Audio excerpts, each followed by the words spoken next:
মাদারীপুরের শিবচর উপজেলার ৯টি ইউনিয়নের ওয়ার্ড ও ইউনিয়ন কমিটি গঠনের লক্ষ্যে মত বিনিময় সভা অনুষ্ঠিত হয়েছে।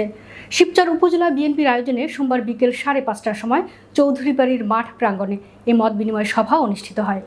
এতে প্রধান অতিথি হিসেবে উপস্থিত ছিলেন মাদারীপুর জেলা বিএনপির যুগ্ম আহ্বায়ক অ্যাডভোকেট জামিনুল হোসেন মিঠুল।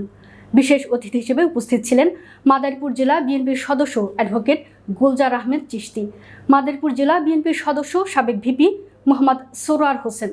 এ মত বিনিময় সভায় অংশগ্রহণ করেন জেলা ও উপজেলা বিএনপির অঙ্গ সংগঠনের নেতাকর্মী ছাড়াও ছাত্রদল, যুবদল, স্বেচ্ছাসেবক দল এবং ৯টি ইউনিয়ন যেমন উমেদপুর, কাদিরপুর, দ্বিতীয় খণ্ড, বন্দরখোলা, মাতবরের চর, চরজানাজাত, কাঁঠালবাড়ি, দত্তপাড়া ও বাঁশকান্দি ইউনিয়নের বিএনপি নেতারা।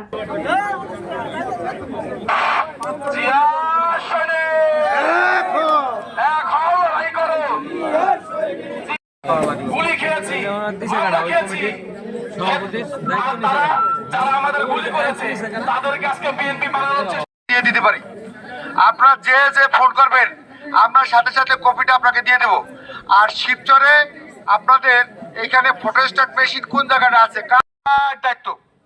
এই জায়গা যদি কেউ বলেন যে আমার দায়িত্ব দেয় নাই বা যারা আসে নাই তাদের বলবেন আপনারও দায়িত্ব দিচ্ছে এই কমিটি করার সহযোগিতা করার জন্য।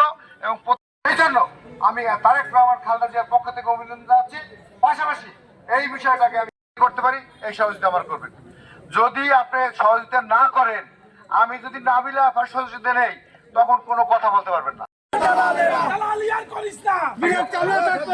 আচ্ছা, আর একটা বিষয় হচ্ছে যে এই কমিটিটা কিন্তু মধ্যে বিভ্রান্তিকর সৃষ্টি করবে, এই দলের মধ্যে অসত্য তথ্য দেওয়া শুরু করবে, বলবে আমাকে খালেদা নির্দেশ দিছে, নির্দেশ দিছে, এই জন্য আমি এটা করছি।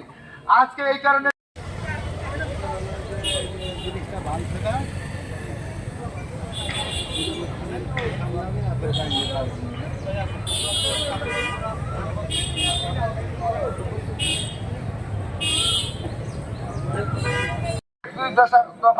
রাষ্ট্র কাঠামো ঘোষণা করছে, সেটা সফল করার জন্য আপনার প্রতিটা কর্মী আমাদেরকে সহায়তা করবে।